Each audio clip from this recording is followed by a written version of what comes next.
কি? গুলটে, এই গুলটে, গুলটে, গুলটে, একবার একবার এখানে আয়, এখানে আয়। একটা জিনিস দেখবি আয়। এই দেখ। চল একটু এগিয়ে দেখি। না, ভেতরে যদি সাপ খোপ থাকে আমরা গোপাল দাদুকে আগে জানাই। পুটি ঠিক বলেছে। তাহলে তাই হোক, চল সবাই মিলে গোপাল দাদুর বাড়ি। আমার গণনা নির্ভুল মহারাজ। তবে তো খুব চিন্তার বিষয়। রাজ্যতীষী, এর কি কোনো প্রতিকার নেই? যা ঘটার তা ঘটবেই, একে খণ্ডাতে পারা যাবে না। তাহলে আগাম জেনে আমাদের লাভ কি? লাভ তো আছে মন্ত্রী মশাই, জানা থাকলে বিপদের সাথে লড়াই করতে সুবিধে হয়। ঠিক ঠিক ঠিক ঠিক, এই ভয়ঙ্কর ঝড়ে আমাদের প্রজাদের তো রক্ষা করতেই হবে। তাহলে আমার এই প্রাসাদের মধ্যে আমার সমস্ত প্রজাদের থাকার ব্যবস্থা করতে হবে। কি করে সম্ভব?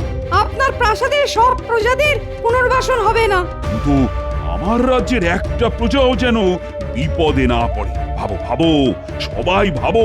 আজ থেকে তোমাদের মানে আমার সব রাজকর্মচারীদের 24 ঘন্টা সজাগ থাকতে হবে। গোপাল, রাজ্যতীষী আমাদের আগাম জানিয়ে খুব উপকার করেছেন। হ্যাঁ হ্যাঁ, এই সুযোগটা তাহলে আমাদের নিতেই হবে।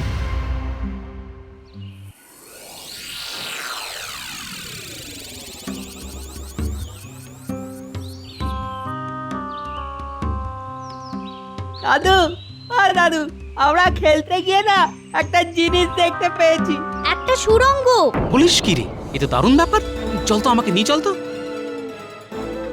ও মা, এই তো এলে। আমার কোথায় যাচ্ছ? তুই বলি পায়ের নিচে তোমার কি সর্ষে আছে নাকি? খুব বড় বিপদ আসছে গিন্নি, সামলাতে হবে, নইলে সবার বিপদ। বিপদ? হ্যাঁ গিন্নি, আমি এসে সব বলছি, চল।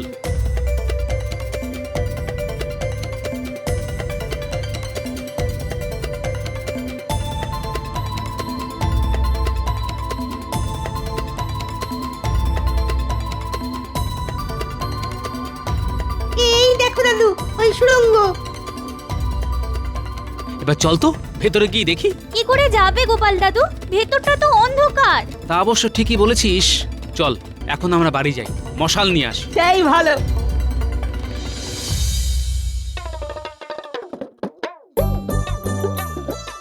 মহারাজ, মহারাজ, মহারাজ, উপায় এসে গেছে আমাদের হাতে। উপায়? কি কি কি উপায় গোপাল? সমস্ত প্রজাদের সুরক্ষিত রাখা। মানে? ওই রাজ্যের শেষ প্রান্তে যে মাঠটা আছে না, তার নিচে একটা সুড়ঙ্গ, বিশাল। মহারাজ, গোপাল মনে হয় বিপদের গুরুত্বটা ঠিক বুঝতে পারেন। মহারাজ, গোপাল ঠিকই বলেছে, আমাদের একবার ওখানে গিয়ে দেখে আসা উচিত। একবার যাওয়া উচিত। এই সবাই যখন চাইছে তখন যাওয়া যাক। চলো চলো সবাই।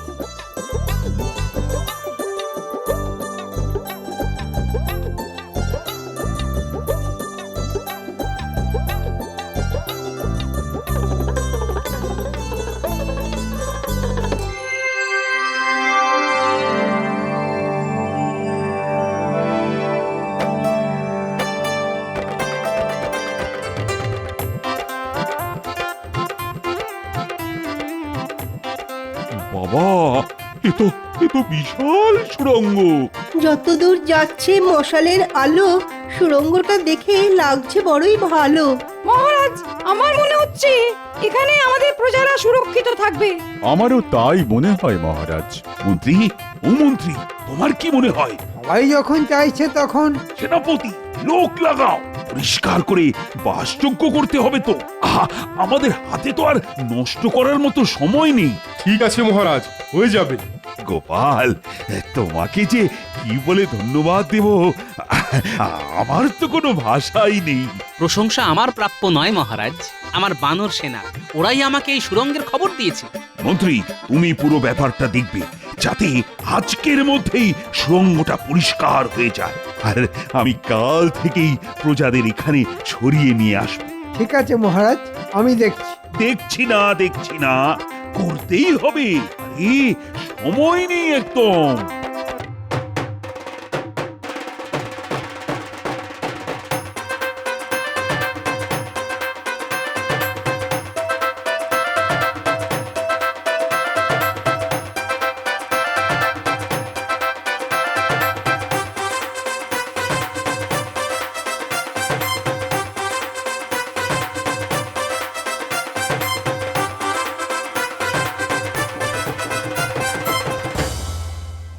দরকারি জিনিস গুছিয়ে নাও, কাল আমাদের সুড়ঙ্গতে আশ্রয় নিতে হবে। এ কি সর্বনাশ হলো গো! এখানে আমাদের কিছু করার নেই গিন্নি, প্রকৃতির মার। প্রকৃতির কাছে মানুষ বড় অসহায়। ভাগ্যিস ভাগ্যিস রাজ জ্যোতিষীর গণনায় আমরা আগাম জানতে পারলাম। একটাই ভগবানের কাছে আর্জি, ক্ষতি যেন খুব বেশি না হয়। কি ভাবছেন মহারাজ? আর ভাবনা কি আর একটা রানী? ভাবনা সঠিক। এই মুহূর্তে আমার রাজ্য এক ভয়ঙ্কর বিপদের মধ্যে রয়েছে। আমাদের রাজ জ্যোতিষী গণনা করে জানিয়েছে ভয়ঙ্কর ঘূর্ণিঝড় এই কৃষ্ণনগরে আছড়ে পড়বে। আর আমার রাজ জ্যোতিষীর গণনা তো মিথ্যে হবার নয়। আমি রাজা, কৃষ্ণনগরের রাজা, আর আমার দায়িত্ব যেন আমার সব প্রজা সুরক্ষিত থাকে। আপনি নিশ্চিন্তে থাকুন, সব ঠিক হয়ে যাবে দেখবেন। সব সব যেন ঠিকঠাক হয়ে যায়। কি যে হবে পণ্ডিত বউ, খুব চিন্তায় আছি গো। আমাদের ওই চিন্তাটুকুই তো আছে, আশা করি খুব ক্ষতি হবে না।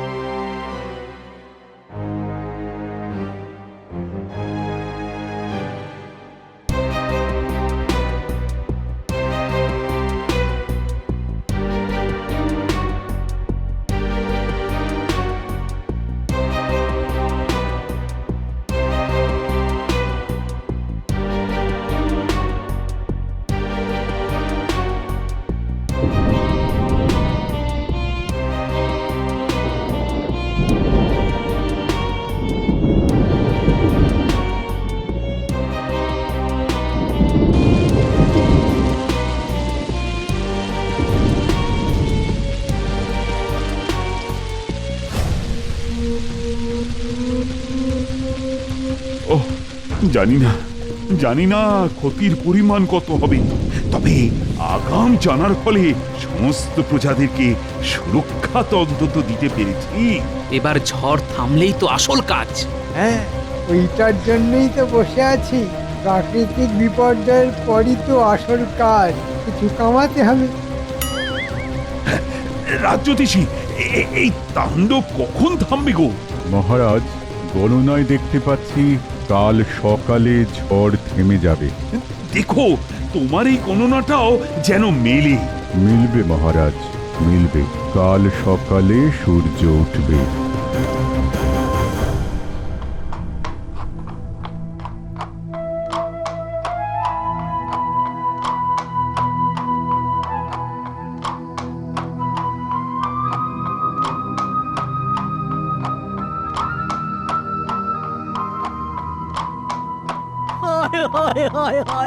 এবার কি করব? আমার তো সব গেল। ও হায় হায় হায়, সব রাজ্যে যেখানেই গেলাম সেখানেই এক দৃশ্য, পুরো রাজ্য বিধ্বস্ত। মন্ত্রী, বলুন মহারাজ। আমার আদেশ, এই প্রাকৃতিক বিপর্যয়ের ফলে যাদের ঘর ভেঙে গেছে তাদের ঘর আগের মতো বানিয়ে দিতে হবে। আর তুমি এই দায়িত্বটা নাও। নিশ্চয় মহারাজ, এ আমার কাছে আশীর্বাদ। আমি আজ থেকেই কাজ শুরু করব। এই কেলে করেছে মন্ত্রীমশাই, এবার সুখে চুরি করতে পারবে। রাজ্যের প্রজাদের ঘর হোক বা না হোক, মন্ত্রীমশাইয়ের পকেট ঠিক ভরবে। মহারাজ, একটু আলোচনা করে দায়িত্ব ভাগ করলে হতো না? হ্যাঁ, আলোচনা করে? কেন কেন বলো তো? এই গোপালকে থামাতে হবে মহারাজ। এখন আলোচনার কোনো সময় নেই। এখন যুদ্ধকালীন তৎপরতাতে কাজ করতে হবে। মন্ত্রীর মাথাতে যে কতখানি চাপ তা একটা ভাঁড় কি করে বুঝবে? ঠিক আছে মন্ত্রীমশাই, আপনি রাজ আজ্ঞা পালন করুন, আমি আমার মনের আজ্ঞা পালন করতে যাই। গোপাল, এখন ঝগড়া বিবাদ করার সময় নয়। আমাদের রাজ্য সংকটে, এখন আমাদের সকলকে একজোট হয়ে কাজ করতে হবে। মহারাজ, আমি কাজই করতে যাচ্ছি, আমার কাজ একটু আলাদা। কিন্তু গোপাল রেগে গেল কেন?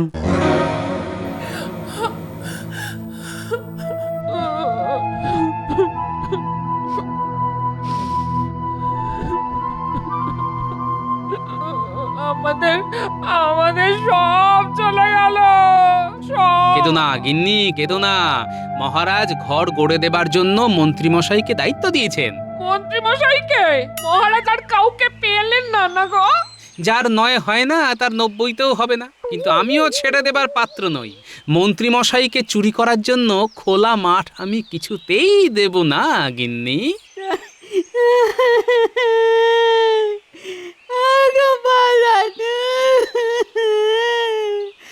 আমাদের ঘরের চাল উড়ে গেছে।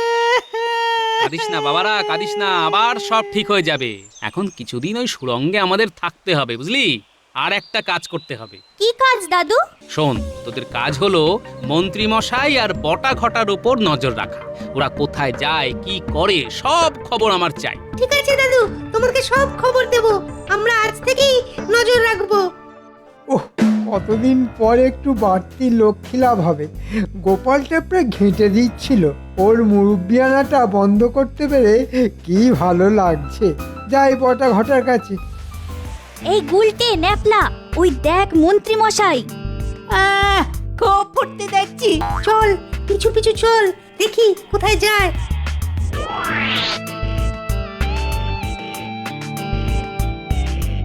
ঘটা ঘটা, ঘটা ঘটা, বাড়ি আছিস?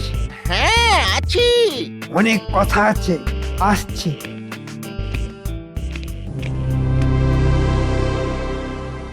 আমাদের খুব সতর্কভাবে কাজ করতে হবে। গোপালের ওই বিচ্ছু বাচ্চাগুলো যেন কোনোভাবে আমাদের পরিকল্পনা জানতে না পারে। বটা ঘটা, জানলাটা বন্ধ কর। ওই বিচ্ছুগুলো যেন লুকিয়ে আমাদের কথা শুনতে না পারে। শোন, যাদের বাড়ি ঝড়ে ভেঙেছে তাদের বাড়ি মহারাজ গড়ে দেবেন। আমাকে দায়িত্ব দিয়েছে। আমার কাছে রাজকোষের অর্থ, এই অর্থের অর্ধেক আমাদের পকেটে, আর অর্ধেকে বাড়ি তৈরি হবে। মানেটা কি হলো? কারো সর্বনাশ আর কারো পৌষ মাস। এই সর্বনাশটা আছে বলেই এই আমি একটু করে কমে খাচ্ছি, আর তার সাথে ওদেরকেও খাওয়াচ্ছি। শুনলি তো? চল।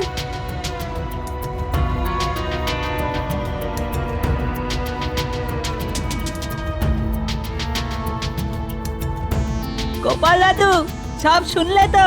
মহারাজকে আজকেই সব জানিয়ে দিও। না না, আজই সব কথা বলতে পারবো না। মহারাজ প্রমাণ চাইবেন। আগে প্রমাণ হাতে পাই, তারপর। খুব ভালো কাজ করেছিস বাবারা, তোরাও একটু সাবধানে থাকিস। আমি এখন রাজসভায় যাচ্ছি।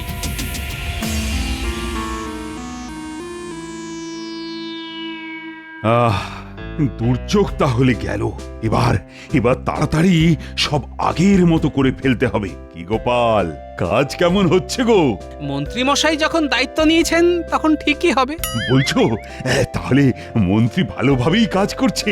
বটা ঘটা খুব যত্ন করে কাজ করছে, আর আমি সারাক্ষণ নজরদারি করছি। এই কাজটা মন্ত্রী ভালো করে করছে, আর আমি খুব খুশি। কাজ শেষ হয়ে গেলে আমি মন্ত্রী বটা আর ঘটাকে পুরস্কার দেব।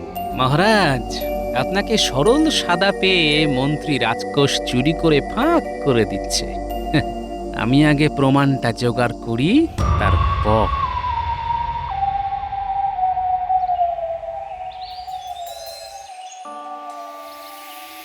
গোপাল দাদা, ও গোপাল দাদা, আমার আমার সর্বনাশ হয়ে গেছে গোপাল দাদা। কেন, আবার কি সর্বনাশ হলো? ঘরের দেওয়ালটা হঠাৎ ভেঙে পড়লো। মানে এই তো সেদিন তোমাদের বাড়িঘর মহারাজ বানিয়ে দিলেন। গোপাল দাদা, গোপাল দাদা, আমার আমার ঘরের চালটাও ভেঙে পড়েছে। সে কি, তোমারও? কি দরকার ছিল এভাবে কম দামে জিনিস দিয়ে ঘর বানানোর? না না, এই দোষটা মহারাজের নয়, এই দোষ আমাদের মন্ত্রী মশাইয়ের। আমি একটা প্রমাণ চাইছিলাম। চলো মহারাজের কাছে চলো। চলো চলো গোপাল গোপাল দাদা। দাদা।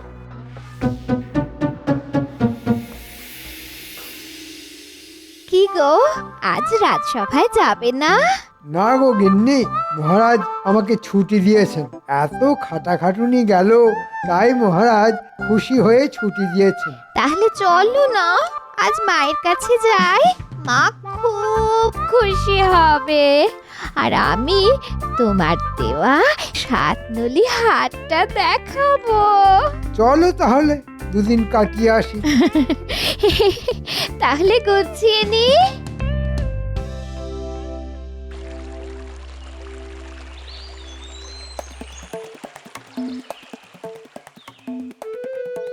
হ্যাঁ কি বলছো তোমরা? হ্যাঁ এও কি সম্ভব?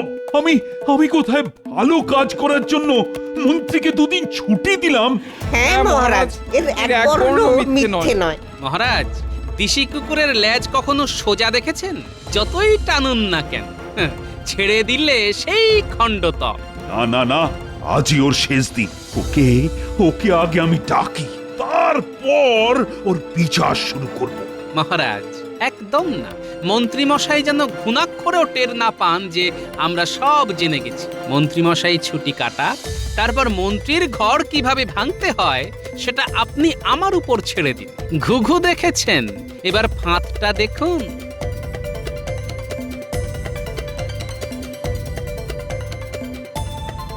বাবা বাবা বাবা, লোভী মন্ত্রী, টোপটা তো গিলবেই। তোমার পিতার গুপ্তধন পড়ো তুমি দিয়ে মন, দুই পা হেঁটে দেওয়াল ধারে, কোদাল দিয়ে খুঁড়ে খাড়ে, দেওয়ালটাকে ভেঙে দিয়ে সোনার মোহর জানা নিয়ে। এবার কিছু বুঝলে গিন্নি? কি যে রহস্য করছো, কিছুই বুঝতে পারছি না। এবার এই নকশাটাকে কায়দা করে মন্ত্রী মশাইয়ের ঘরের মধ্যে রেখে আসতে হবে। ব্যাস, যাই ন্যাপলা গুলটের বাড়ি থেকে একটু ঘুরে আসি।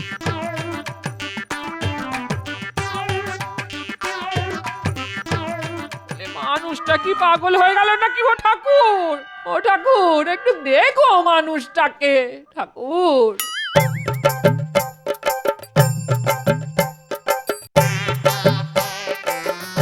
গুলটে, গুলটে, কি গোপাল দাদু, কি হয়েছে? শোন,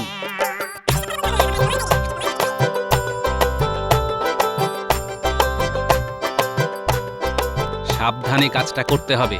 মন্ত্রী মশাই আর মন্ত্রীগিন্নি বাড়ি নেই, আমি খবর নিয়েছি, বুঝলি? তুমি নিশ্চিন্তে থাকো, তোমার কাজ না হয়ে যাবে। আমি জানি বাবা, তোরা তো আমার বানর সেনা। আমি এখন আসছি, কাল খবর নেব। আমি আজ এক্ষুনি গিয়ে কাজটা করে আসছি।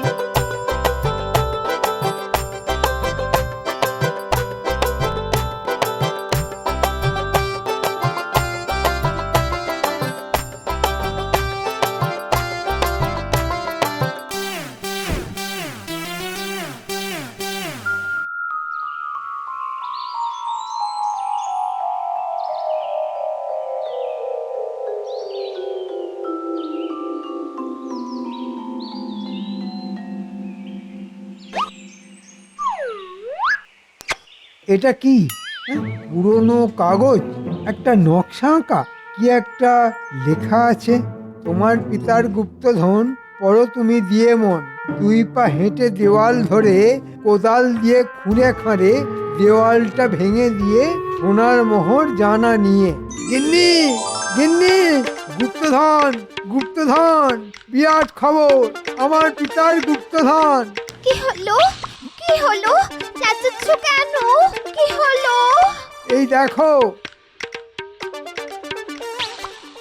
ও মা, শিক্ষি গো, কিন্তু কোন দেয়াল সেটা তো লেখা নেই গো।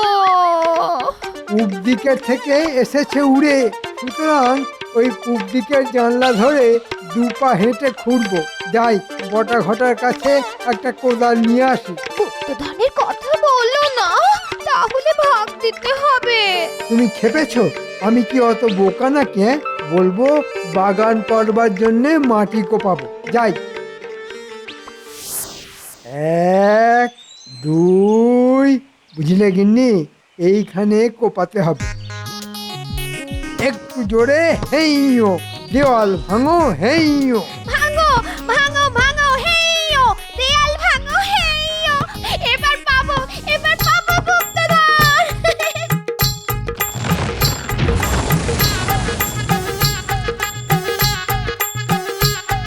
কোথায় গো গিন্নি? এখানে তো গুপ্তধন নেই। তাহলে তাহলে পাশের দেয়ালটা, ওটাও ভাঙো। ঠিক বলেছো।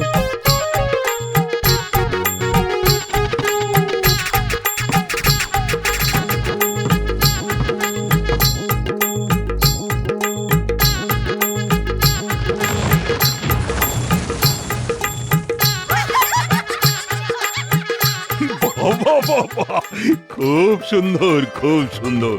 গোপাল বিশ্বে আমার মন্ত্রী একমাত্র লোক যে কিনা গুপ্তধনের জন্য নিজের ঘরের দেওয়াল ভাঙে। মন্ত্রীমশাই, গুপ্তধন তখনও ছিল না, এখনো নেই। শুধু ঘর ভাঙার কষ্টটা কেমন লাগে সেটা জানালাম। এই এই, তুমি কম দামের ভেজাল জিনিস দিয়ে গরিবের ঘর বানালে, হ্যাঁ? তোমার কাছে যা অর্থ আছে সেটা এক্ষুনি ফেরত দাও। আর তোমার দুই সাগরেদ বটা আর ঘটা আমার কাছে সব স্বীকার করে নিয়েছে আর সমস্ত অর্থ ফেরত দিয়েছে। তাই তোমাকেও ফেরত দিতে হবে। আর নিজের ঘরের দেওয়াল তোমাকে একাই তুলতে হবে। আরে, ও ভোলা ময়রা, ও পুটির বাবা, তোমাদের ঘর আবার করে দেওয়া হবে। এবার কিন্তু সব দায়িত্ব গোপালের। ধন্য ধন্য মহারাজ, ধন্য।